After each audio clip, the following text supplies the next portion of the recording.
Buen día, ¿qué tal a todos? No está funcionando el micrófono.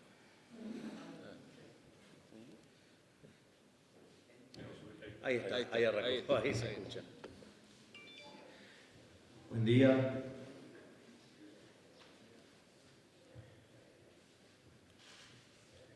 Me imagino que me harán las preguntas y yo les contesto. ¿Qué vino a decir a Río Cuarto?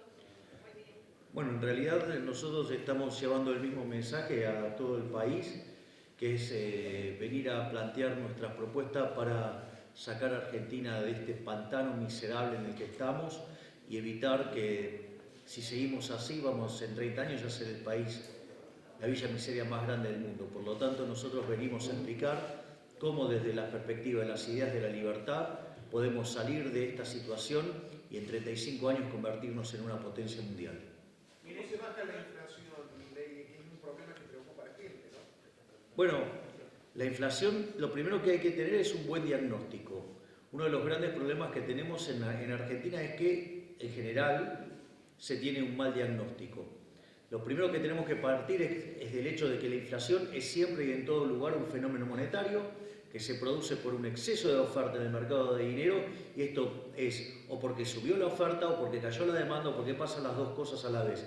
En tanto y en cuanto la casta política no quiera aceptar que el problema parte de Reconquista 266, es decir, donde está el Banco Central, básicamente no vamos a terminar con el problema. Afortunadamente, acá tengo uno de los grandes responsables de haber bajado la inflación en Argentina. El doctor Roque Fernández fue presidente del Banco Central durante la convertibilidad. Es decir, el único momento de la historia argentina de que tenemos Banco Central que no hubo inflación. ¿Por qué? Porque en ese contexto el dinero era endógeno, es decir, había tipo de cambio fijo, y cuando usted tiene tipo de cambio fijo, emite contrademanda de dinero. Por lo tanto, no hay exceso de oferta de dinero y por ende no hay inflación. Y fue el único periodo de la historia argentina, desde que tiene Banco Central, que no tuvimos inflación y que no necesitamos controles de precios. ¿Qué quiere decir esto? Que se puede terminar con la inflación. La evidencia empírica avala nuestra visión y además, si queremos un caso concreto, en Argentina lo hemos tenido. Y aparte, digamos, tengo al lado uno de esos grandes responsables de haber abatido con la inflación. Así es que, en ese sentido, nosotros no lo vemos como un problema, es un problema para, digamos, esta gente que no quiere resignar del uso del Banco Central como un mecanismo para estafar a la gente. Porque lo que hay que entender es que la emisión monetaria es una estafa. Es decir, el señoriaje es una estafa. O sea, señoriaje es la emisión de dinero para financiar el déficit fiscal. Eso es una estafa. Es decir, cuando vos emitís sin contraparte de demanda de dinero, es una estafa. Y por lo tanto, lo que estás haciendo es robarle a la gente. Y este gobierno de delincuentes que tenemos hoy, en los 2 primeros años, emitió por el equivalente de 11 puntos del PBI. Es decir, te emitió 2 bases monetarias. ¿Cómo no quiere que haya inflación? Milei se va a juntar con la sociedad rural en minutos. ¿Qué espera del contacto con ellos? Y obviamente, ¿qué puede llegar a ofrecer, teniendo en cuenta la plataforma que prepara?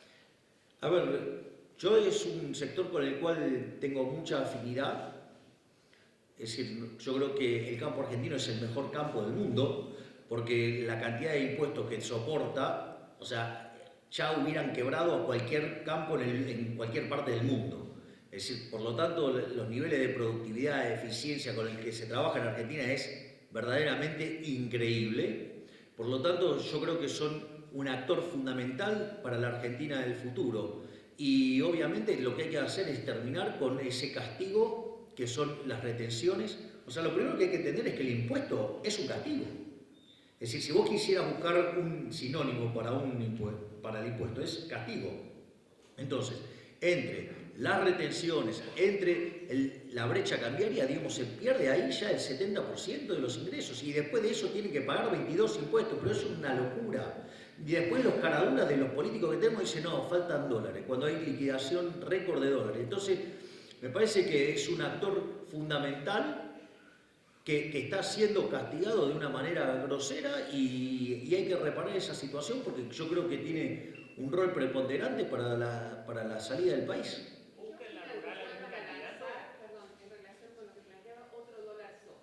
Me parece un disparate.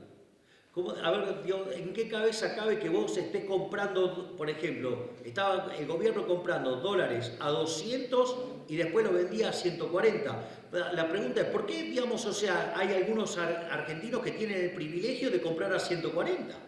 Es decir, además todo eso generó una emisión que hizo expandir la base en más de un 25, en cerca de un 25%. Entonces digo, o sea, más problema de inflación. Entonces digo, me parece un disparate. Aparte, o sea, esto es muy importante entender. El sistema de precios es un mecanismo de transmisión de señal, de coordinación y ajuste. Es decir, ¿cómo, digamos, o sea, vas a transmitir una señal de precio cuando tenés 44 precios distintos para el dólar? Es decir, esto no es una metáfora, es literalmente. Damián Di Pace se encargó de hacer el cómputo de los dólares que hay en Argentina, para que veas una situación simple. Suponete que venís en el auto en una avenida. Llegás a una esquina con semáforo. El semáforo está en rojo y en verde. ¿Qué haces? Si frenás, te lleva puesto el que viene atrás. Si pasás, te pegás la torta con el que viene de costado. Imagínate 44 señales para un solo precio. ¿Cómo crees que va a coordinar la economía? Para el traste. Es decir, y además se vuelve una cosa absolutamente discrecional que le asigna, con lo cual el mecanismo por el cual se terminan asignando los dólares es absolutamente discrecional. Es decir, lo decide una persona, para vos hay dólares, para vos no, digo, ¿según qué? Según le caigas bien o no a un funcionario del gobierno, pero digo, es una locura. ¿Y cuáles son las consecuencias? ¿Hacia dónde van? A ver, las consecuencias. Argentina va camino a la peor crisis de su historia. A ver, hoy Argentina tiene indicadores sociales que son peores que los que teníamos en el 2001. Tiene indicadores de desequilibrio monetario que son peores que los que teníamos en la previa del Rodrigazo en 1975. Y tiene una dinámica de los activos, digamos, del balance del Banco Central, lo que tiene que ver con las LELIQs contra la base monetaria, que estás en niveles similares a los que vos tenías en lo que era el tercer trimestre de 1988, es decir, la previa de la hiperinflación. ¿Cómo cree que puede terminar eso? Tener la suma de todos los males.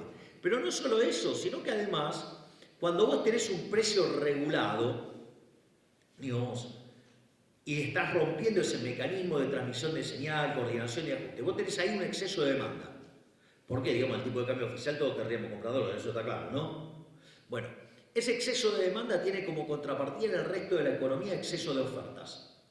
Entonces, en el mercado de bonos, ¿qué significa? Que el precio de los bonos se te hace torta, es decir, quiere decir que la tasa de interés está por las nubes, o sea, tenés un riesgo país estratosférico. Esa alta tasa de interés te descoordina el mercado de bienes, te perjudica el nivel de actividad. Fíjate que el nivel de actividad, después del rebote, se viene desacelerando fuerte. Cuando empezás a mirar los datos desestacionalizados, empezás a ver que Argentina tiene 80% de probabilidad de entrar en una recesión ya. Entonces, ¿y cuál es el punto? El punto es que el ahorro se te fuga, la inversión se te derrumba. Al derrumbarse la inversión no tenés demanda de trabajo, se te genera un exceso de oferta del mercado de trabajo. Además no acumulás capital, no generás productividad, por lo tanto tenés salarios miserables. Por lo tanto tenés que los salarios reales van cayendo y tenés cada vez más pobres y más indigentes. Y eso genera más demanda de gasto público en términos de gasto social y con lo cual genera más déficit fiscal y más emisión monetaria. ¿Y cómo lo arregla este gobierno? Con más controles. O sea, entonces en algún momento, digamos, o sea, vos vas a tener que elegir o sincerar la economía o haces un desastre en términos sociales. Y si no la sincerás, digamos, o sea, cuanto más tarde, más vas a hacer el desastre. Y de hecho, la única estrategia que tiene el ministro Massa es tomar endeudamiento para comprar tiempo. Es decir, que la bomba va a estallar. El problema es cuándo. Y cuanto más lo difiera en el tiempo y más deuda tome para hacer eso, el estallido va a ser mucho más grande. Javier, ¿qué papel va a cumplir el partido, especialmente La Libertad Avanza, en la elección presidencial en el medio de Juntos por el Cambio y del oficialismo? ¿Consideran desde el oficialismo que usted le va a quitar votos a Juntos por el Cambio? ¿Cómo va a ser? Yo no, digo, eso no lo dice el oficialismo, eso lo dicen los autoritarios de Juntos por el Cambio. Eso lo dicen los autoritarios de Juntos por el Cambio que se creen los dueños de los votos. Es decir, te hago una pregunta, vos cuando vas a votar, ¿alguien es el dueño de tu voto? Bueno, entonces esa frase, digamos, o sea, es profundamente violenta, es profundamente autoritaria y es bien hegeliano, digamos que es la estrategia comunicacional de Juntos por el Cambio, que aquellos que no son funcionales a lo que ellos quieren acusan de kirchnerista, primer punto. Segundo punto, nuestra expectativa es poder entrar en la segunda vuelta y nosotros estamos confiadísimos que si nosotros entramos en la segunda vuelta vamos a ganar la presidencia. Milei, la oposición, una de las principales críticas es que usted no tiene estructura. Sabemos que los partidos tradicionales con estructura nos llevaron hasta acá, pero digamos, ¿qué Bueno, entonces, digamos, ellos con esa estructura, digamos, o sea, a ver, nosotros estamos construyendo una estructura. Hoy estamos en 24 distritos de 24 distritos. Hace cerca de casi 10 días hemos cerrado el último distrito que faltaba, que es el caso de Río Negro. Por lo tanto, sí tenemos estructura, sí tenemos un formato competitivo, es parte del mismo terror que le quieren sembrar a la población, y aparte, digamos, o sea, a ver, ¿qué me van a decir lo de Juntos por el Cambio? Si ellos ya fracasaron, y además siguen insistiendo con una estructura que está condenada al fracaso, porque vos mientras que en tu estructura tengas colectivistas como los radicales, colectivistas como la coalición cívica, que es un desprendimiento del radicalismo por izquierda, y las palomas, ¿sí? Que también piensan muy parecido a los radicales, ¿sabés cómo termina mal? Eso termina pésimo, termina espantoso. Si eso no puede terminar bien de ninguna manera. Por lo tanto, es decir, ¿qué les van a proponer ellos? Digamos, ¿qué les van a proponer? ¿Volver al poder para qué? Para agarrar carguitos, porque después lo van a traer a Máximo Kirchner presidente en el 2027. Si Macri, con las ideas correctas, condicionado por toda esa izquierda que tenían dentro, fue un fracaso, imagínate si además ganan lo de izquierda de esa facción. Con lo cual, o sea, es el camino seguro para eternizar el kirchnerismo y para que Máximo Kirchner sea el presidente a partir de 2027. Entonces la gente tiene miedo al kirchnerismo. Bueno, digamos, fíjese bien, digamos, qué es lo que va a hacer Juntos por el Cambio, porque ese ala de izquierda, que es la que termina contaminando todo y haciendo inviable todo, que son los mismos que le dan los votos, que son los mismos que le dan el quórum para poder agarrar curros. Esos mismos que son cómplices con los kirchneristas son los que los van a traer de vuelta en el 2027, porque no están en condiciones de cambiar, porque a ellos les gusta más el curro que sacar a la Argentina adelante. Este no es el momento para discutir candidaturas. O sea, Rodolfo es una persona que trabaja muy bien en lo que tiene que ver el Partido Demócrata de Córdoba, y no es el momento que se discuten las candidaturas. Es una persona que trabaja fuertemente en uno de los partidos que nos apoyan, que es justamente el Partido Demócrata.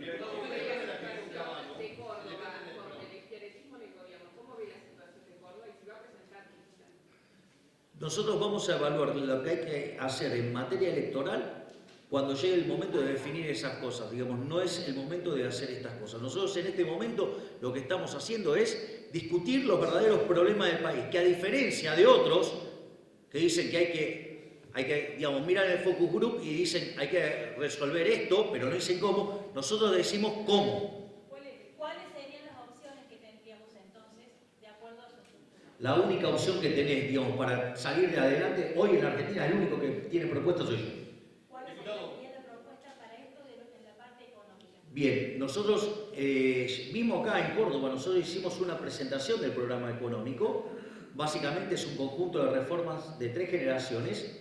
En la primera generación nosotros proponemos hacer una reforma del Estado que incluye baja del gasto público, reformas en materia regulatoria, porque hoy tenés toda la microeconomía empantanada, que a partir de eso poder bajar impuestos, hacer una reforma del mercado laboral, pasando un sistema de seguro de desempleo hacia adelante, y una vez que vos cumplís esas reformas que te permitan ser competitivo en lo fiscal, que te permitan ser competitivo en lo laboral, recién ahí podrías abrir la economía. Y en paralelo avanzar en una reforma del sistema financiero que a la postre termine con la eliminación del Banco Central en la función como la vemos hoy. Una vez que vos tenés esas reformas, vos vas a tener por lo menos 15 años de fuerte crecimiento. Y eso lo que va a hacer es abrirte las puertas de las reformas que yo llamo de segunda generación, que tiene que ver con la reforma de lo que es, por ejemplo, el sistema previsional, para que vos puedas equilibrar el sistema sin dañar los derechos adquiridos. No solo eso, ir a un programa de retiro voluntario que, teniendo una situación de un mercado laboral flexible y que es más intensivo en trabajo, te va a permitir absorber esa gente. Y lo que tiene que ver con los planes sociales, nuestra idea es que la gente los vaya dejando paulatinamente mientras que se inserta en el mercado laboral. Y es por eso que dentro de lo que se llama la reforma de primera generación hay una parte que nosotros llamamos la reforma silenciosa. La reforma silenciosa tiene que ver con una reestructuración de los ministerios. Nosotros en Acción Social vamos a absorber educación y vamos a absorber salud. ¿Por qué? Porque primero vos tenés que asegurarte que el desarrollo de los niños, ¿por qué? Porque el cerebro de los niños, que es fundamental en este mundo tan avanzado y en términos tecnológicos, los niños tienen que poder estudiar. Ahora, para poder estudiar, primero tienen que formar su cerebro, tienen que estar bien alimentados. Entonces, lo que nosotros estamos haciendo es integrar lo que es niñez, salud, educación, y ese bloque se integra con los programas sociales para que vos te puedas reinsertar laboralmente. Y eso se hace durante la primera etapa de las reformas estructurales, donde vos los resultados, ¿cuándo los vas a ver? Recién los vas a poder ver, ¿dónde? En las reformas de segunda generación, que es cuando te permite absorber eso. Y lo que tiene que ver con las reformas de tercera generación, tiene que ver con avanzar en sistemas más hacia la libertad, como tiene que ver con la cuestión de la educación, con la cuestión de la salud y con lo que tiene que ver también con la cuestión de la seguridad. Y obviamente que en algún momento vamos a buscar la ventana de oportunidades para arreglar el problema de la coparticipación, porque, digamos, a mí no me parece correcto que tengan que estar todo el tiempo los gobernadores viniendo a Capital Federal a besarle el anillo al presidente. Me parece de una cosa que violenta absolutamente la idea del federalismo fiscal. Es decir, ahí con lo cual tenés un programa basado en los sustentos de la evidencia empírica del crecimiento económico que haría que Argentina, de la situación que tiene hoy, en 35 años podría alcanzar en dinámica estoy hablando, a los Estados Unidos. Es decir, volveríamos a ser una potencia mundial. Y eso es lo que yo vengo a proponer, con medidas concretas, con un plan concreto, con un programa concreto, con una secuencia concreta. No a decir, hay que crecer, hay que bajar la inflación, hay que terminar con la pobreza. No, acá son medidas, acá sí, cosas concretas, no zaraza derivada de un focus group. Una locura. Mira, hay un libro que se llama 4.000 años de control de precio y salario. El subtítulo, ¿sabes cómo es? ¿Cómo no combatir la inflación? Desde la quinta dinastía de los sumerios, en el año 2800 a.C., digo, ya hay evidencia de que ese mecanismo de controlar los precios no es una forma de terminar con la inflación. La única forma, es más, vos querés un caso de aplicar control de precios que nunca funcionó, Argentina, el único momento que Argentina no tuvo inflación, ¿sabes cuándo fue? Durante la convertibilidad. Mirá, y acá tenés un testigo.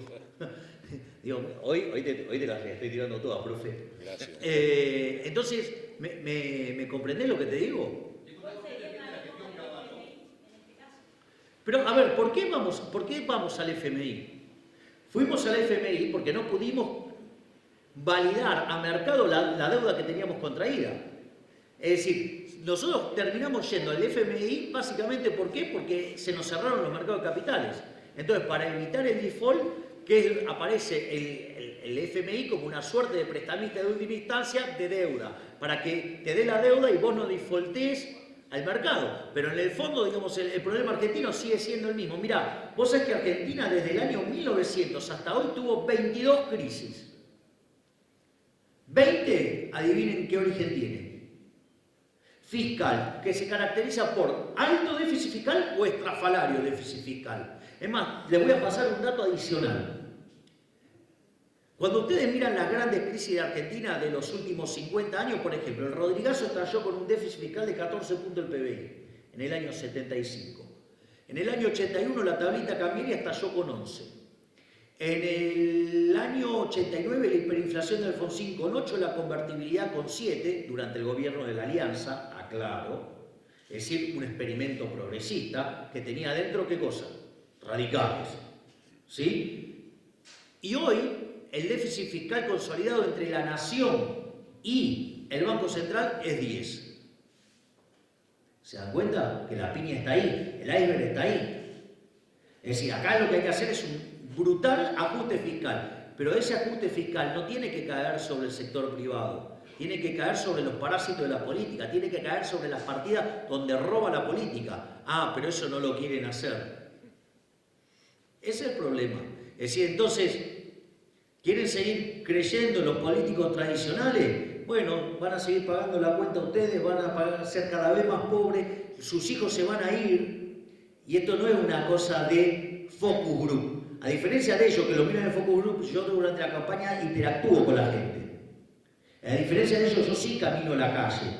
Yo sí puedo ir ir a un lugar y juntarme con gente, ¿sí? Y ahí, ¿cuál es el problema? En las clases más acomodadas los chicos se van, en las clases más postergadas el miedo es que entren en el delito, que entren en el narcotráfico y que las madres, ¿cuál es el problema? De que un día le venga muerto el hijo. Digo, esa es la realidad. Entonces, la única forma que esto se sale es justamente generando crecimiento económico. Y una precondición para crecer, no que es esa chantada del plan integral y que en la medida que crecemos baja la inflación. Eso ya lo probamos, ¿eh? Porque entonces en ese sentido, en los únicos lugares donde no habría inflación es en los países desarrollados. Y eso es mentira. No hay inflación en ninguna parte del mundo salvo 5 países.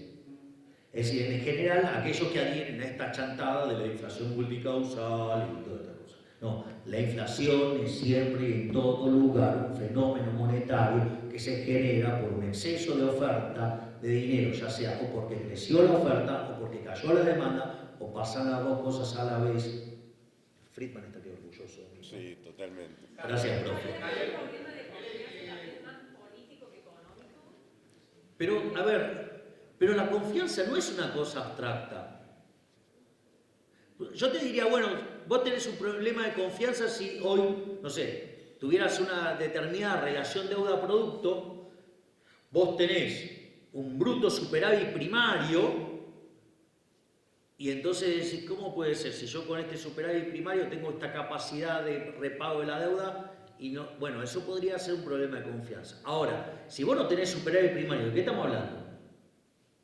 Es decir, la deuda se paga con superávit primario. Argentina no tiene superávit primario, tiene déficit primario. Es decir, acá, digamos, son tan chantas que hablan de déficit cero y lo miran en la línea primaria. No alcanza con déficit primario. Si ustedes tienen déficit primario cero, ustedes siguen acumulando deuda.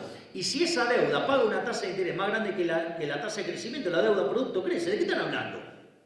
Eso no es sostenible. O sea, para hablar de confianza, mostrame un superávit primario de 4 puntos del PBI y ahí vamos a ver, qué dice la confianza. Vas a ver que cuando en ese contexto, digamos, el riesgo país, en lugar de andar de interno a los 2.500 puntos básicos, en la punta corta en 5.000, los títulos cotizando a 20 guitas, cuando en Sri Lanka cotizan a 50, o, digamos, tener niveles de riesgo país que superan a Ucrania, que tiene 130.000 soldados rusos ahí, vamos a ver, si vos tuvieras esos niveles superávit primario, vas a ver dónde está el riesgo país. Te puedo asegurar que va a estar abajo de 200. ¿Por qué? Porque sabés que vas a cobrar. El problema es que acá no tenés el superávit primario y además hay otro problema que es más grave, que se llama willing to pay, la voluntad de pago. Vos acá podés tener superávit primario y ¿sabés cuál es el problema de los políticos chorros de acá? Que van a ver cómo se hace para afanar el superávit primario y no garpar la deuda. Javier, una de tus propuestas más fuertes es la libre competencia de monedas con una tasa segura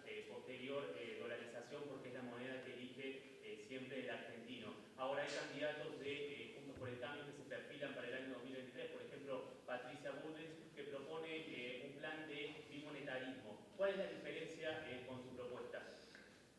No, es bastante distinto eso, porque el problema, yo no recomiendo ir a esa estrategia.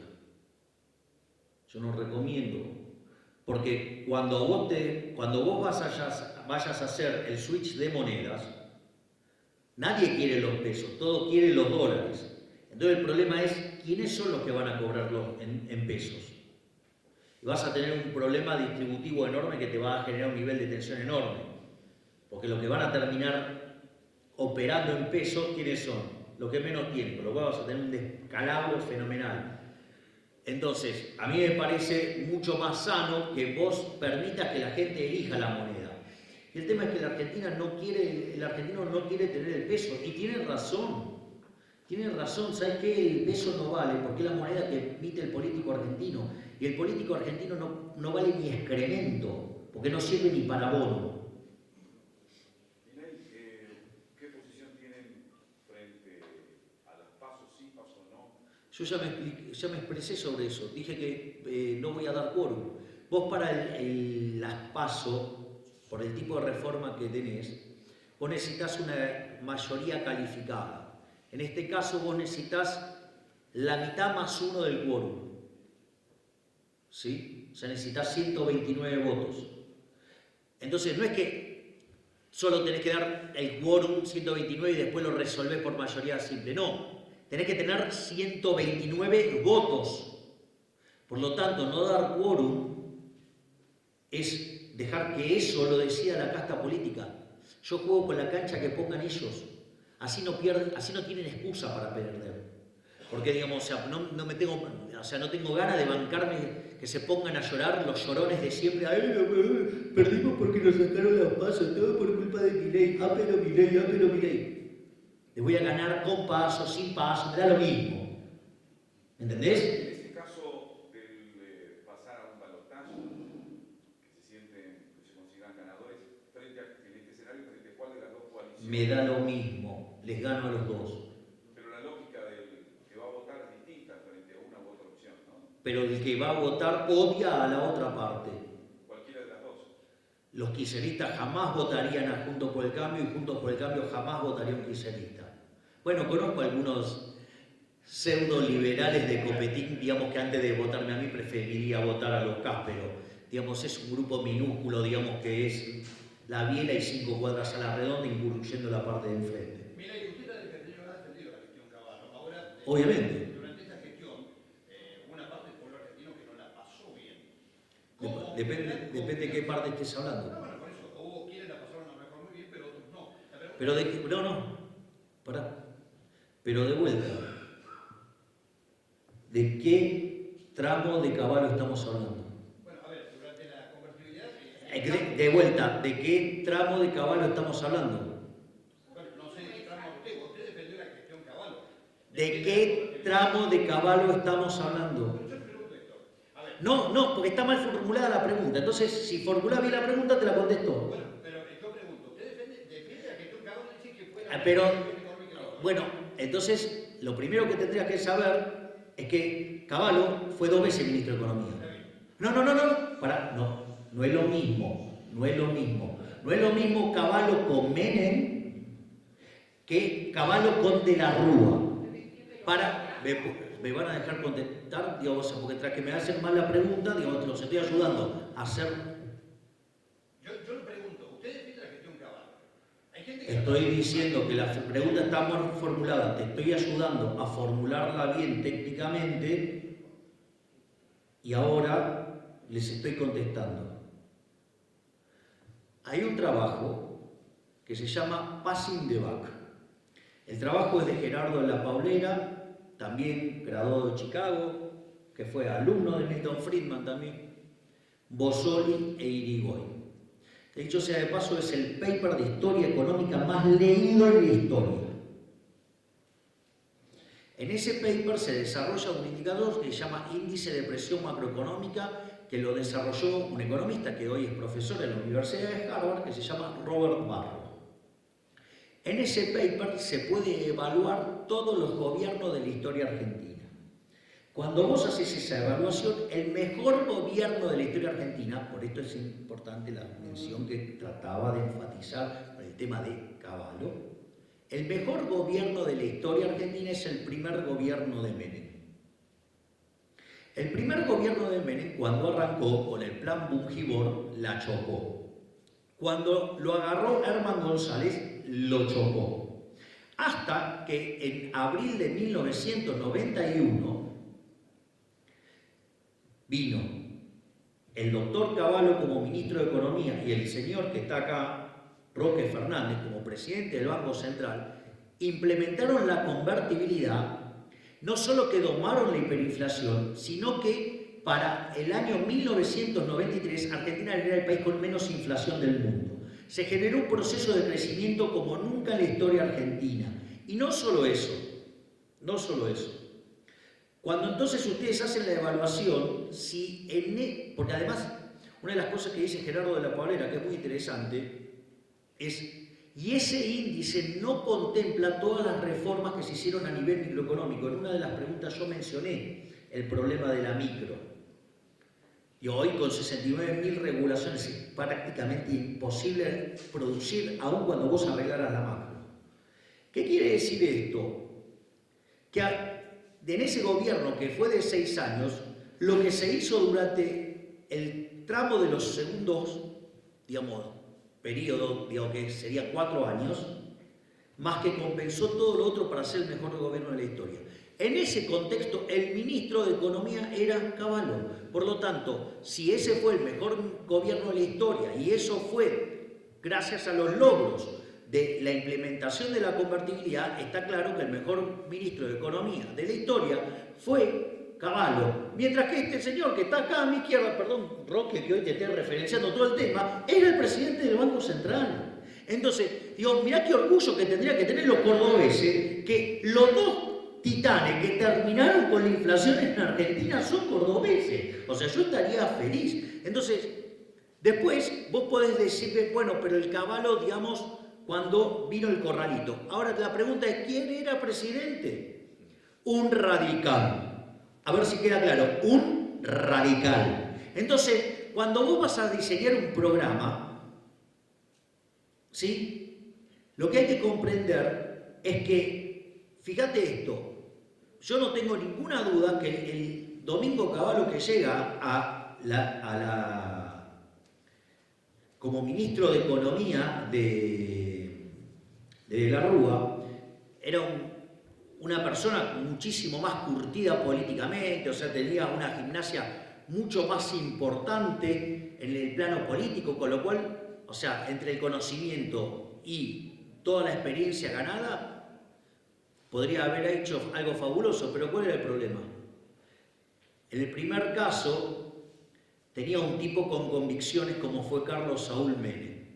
Y en el segundo caso tenía un radical, un tibio, alguien que nunca se la juega por nada. Y además, ¿quién eran los que torpedeaban sistemáticamente y fogonearon la caída de ese gobierno? Porque no olvidemos que recientemente el propio Martín Tetaz, que es radical, admitió que hubo un golpe. ¿Y quiénes eran los que fogoneaban eso? El radicalismo de la provincia de Buenos Aires, es decir, un señor como Moró, ¿sí? O un señor como Estonani, o, sin más ni menos, Raúl Alfonsín. Entonces, ojo, porque lo que hay que entender es que la economía no es independiente de la política, no va a suplantar la política. Por eso la gran diferencia que vas a tener en caso de que nosotros lleguemos a la presidencia es que, mira, esto lo cuenta De Pablo en uno de sus artículos. Dice, ¿cuál es el problema? En ese momento había 8 ministerios cuando escribió el artículo de Pablo. Dicho sea de paso, profesor en la UCEMA, o sea, profesor de la casa de estudio en la que está Roque.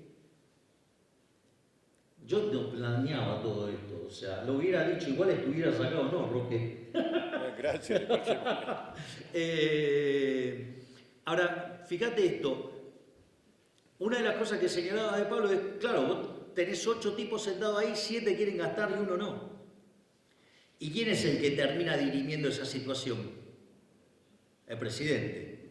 Imagínate la situación donde el presidente sea más ortodoxo que todos los ministros juntos. Mira, y de todos modos, a ver, al margen de esta clase que acabo de brindar, la pregunta es la siguiente. Digo, para el ciudadano común no se va a poner a estudiar historia económica argentina para definir su voto. Ahí, por eso entonces, digamos, o sea, tenemos que demonizar a una persona porque, digamos, ciertos grupos que son los que hundieron al país se perjudicaron. La gente escucha que usted defiende la gestión Cavallo. Perfecto, quedémonos con la mejor parte de Cavallo que usted mencionó. Pues bien, ¿no cree que hay quienes piensan que tal vez si usted llega al gobierno va a implementar la gestión Cavallo y que esto tal vez puede no ser bueno, teniendo en cuenta que hubo sectores que no lo pasaron bien?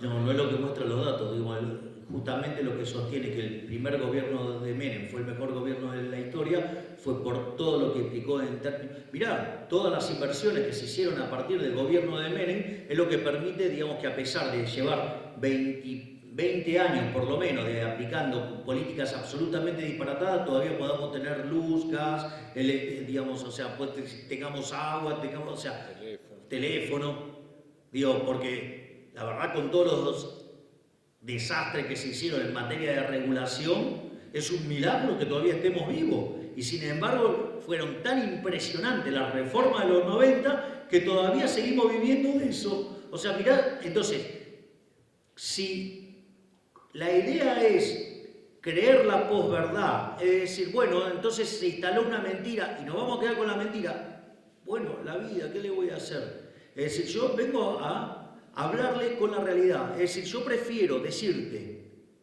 una verdad incómoda antes que una verdad confortable, antes que una mentira confortable, perdóname. O sea, mentiras confortables tenés ahí, lo que mira en el focus group te va a decir lo que vos querés escuchar. Yo te voy a hablar de los datos. Es decir, ¿no te gusta esta verdad? ¿Es incómoda? Sí, ya lo sé, ¿y qué? Ahora, si seguimos con las mentiras confortables, bueno, seamos cada vez más pobres, digamos, es una elección de ustedes, elijan ustedes. O sea, yo vengo y hago este planteo. O sea, vengo, les traigo una verdad absolutamente incómoda, pero les propongo un camino para salir y para salir de esta miseria. Pueden, si quieren, quedarse con las mentiras confortables, con los chantas del focus group y ser cada día más pobres. Bueno, eso es un problema de ustedes. ¿Cómo responde a las críticas? Bueno, porque ahí eso es muy interesante, porque la verdad es que ellos son los grandes arquitectos de este movimiento. Primero porque los jóvenes son naturalmente rebeldes al statu quo. Y el statu quo resiste izquierda. Entonces, lo lógico y natural era que la respuesta sea jóvenes liberales. Primer punto. ¿Por qué pasa esto? Porque tienen menos tiempo de exposición al lavado del cerebro que es la educación pública. Y esto es independientemente que sea de gestión estatal o de gestión privada. Después hay un factor muy importante que son las redes sociales.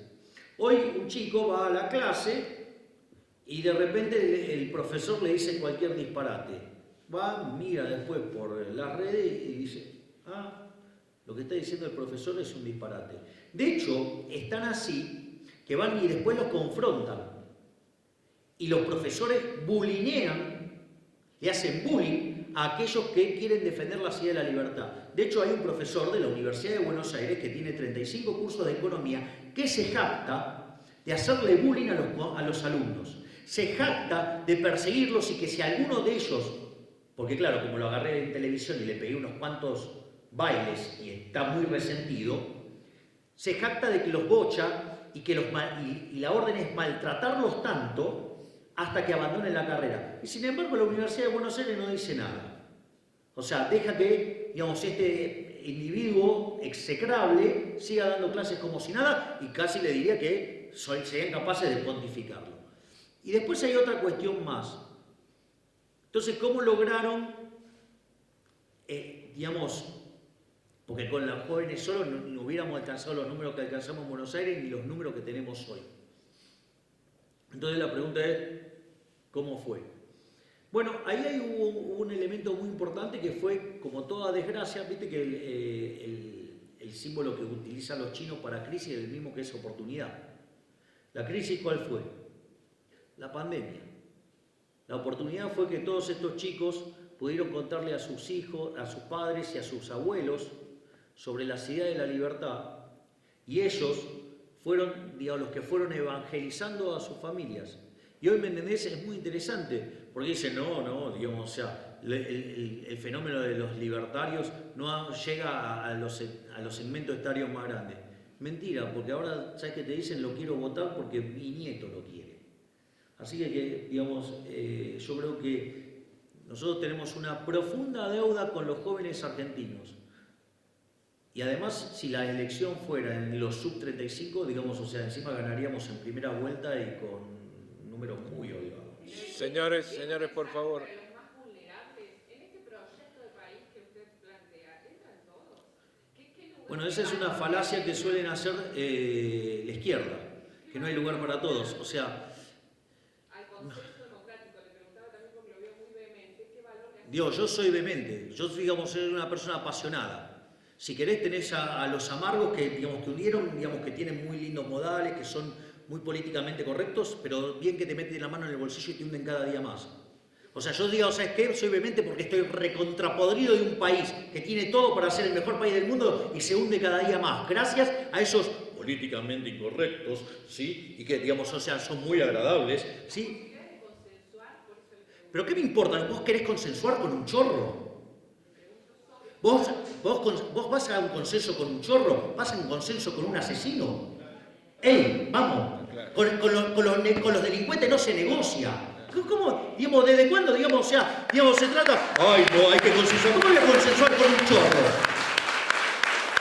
Con los delincuentes yo no transo, no me importa. Es decir, esto es una revolución moral. Argentina se hunde porque destruyó sus valores morales. Eso no es ser antidemocrático, eso es tener una conducta moral, es tener una conducta ética. ¿Qué querés? ¿Que me convierta en un chorro más para que sea agradable? No, prefiero ser un desagradable que enoje, que ponga mal a todos los chorros, a todos los delincuentes que están arruinando el país. ¿Desde cuándo, digamos, o sea, hay que ser condescendiente con los chorros y con los asesinos? Punto 1. Punto 2. Ahora voy a demostrar la falacia esa que la suele decir la izquierda. Aquel que haya estudiado un poquito de teoría económica, no estoy pidiendo mucha teoría económica, un poquitito. Hay un señor que se llamó David Ricardo.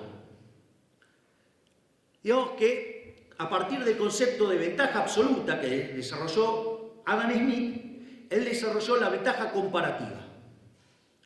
La ventaja comparativa es maravilloso, porque cuando vos mirabas a Adam Smith decía, bueno, el país A se especializa en teléfonos, el país B se especializa en anteojos, entonces intercambian. ¿Cuál era el problema con eso? Que si el país A era mejor produciendo teléfonos y anteojos, no había comercio.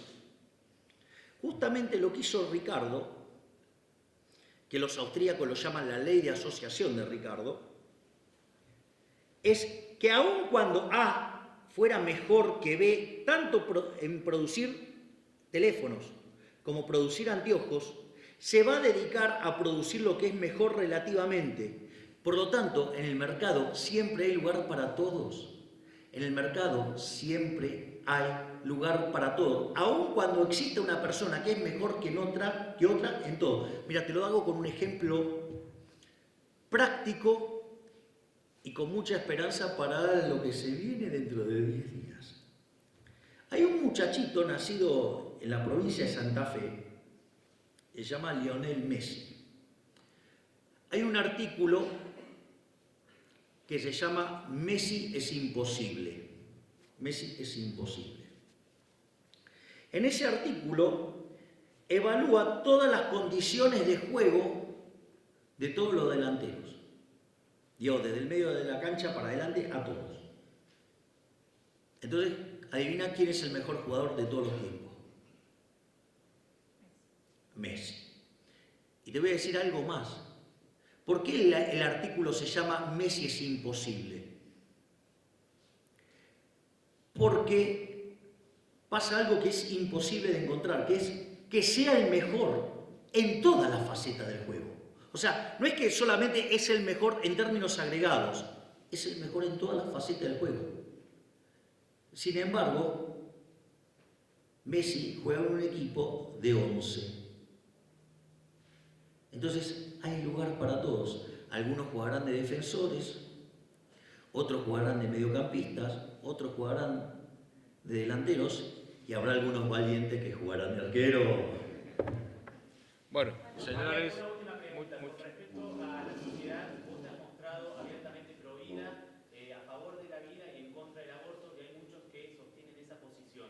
Si vos llegaras a ser presidente el año que viene... Iría por la eliminación de esa aberración del asesinato del niño en el vientre de la madre.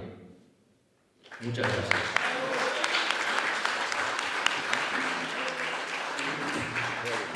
Impecable. No saben el lujo que es para mí esto. Ustedes se dan cuenta que están frente, digamos, a un pedazo de la historia argentina de uno de los dos hombres que trabajaron desde la economía para terminar con la inflación. Lo tienen acá, es el señor Roque Fernández, que lo hizo junto a Carlos Rodríguez.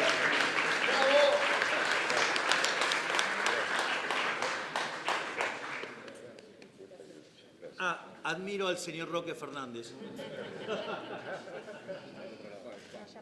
¿Para allá? Listo, vamos. ¿Qué me están haciendo la grapaide? Sí.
tiene Maxi.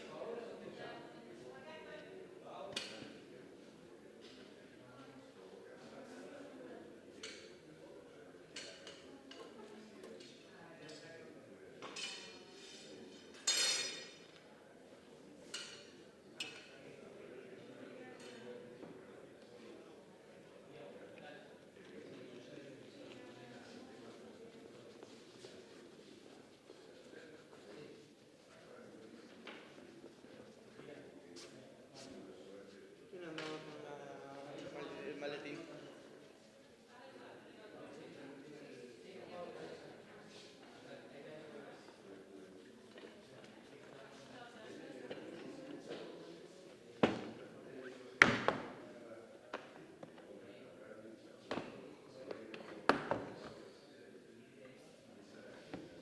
Ay, la que lo parió.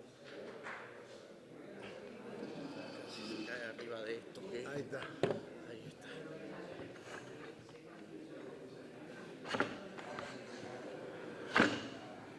No estoy logrando sacar para sacar las patas. ¿Sacarlo esto? Sí, espérate, sácalo de arriba.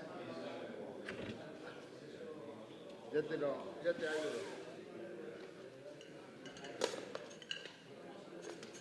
Sácalo de arriba y enrollalo.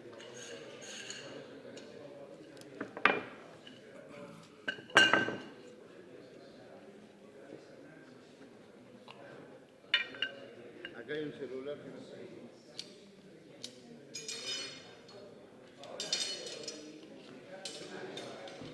Mil disculpas. No pasa nada.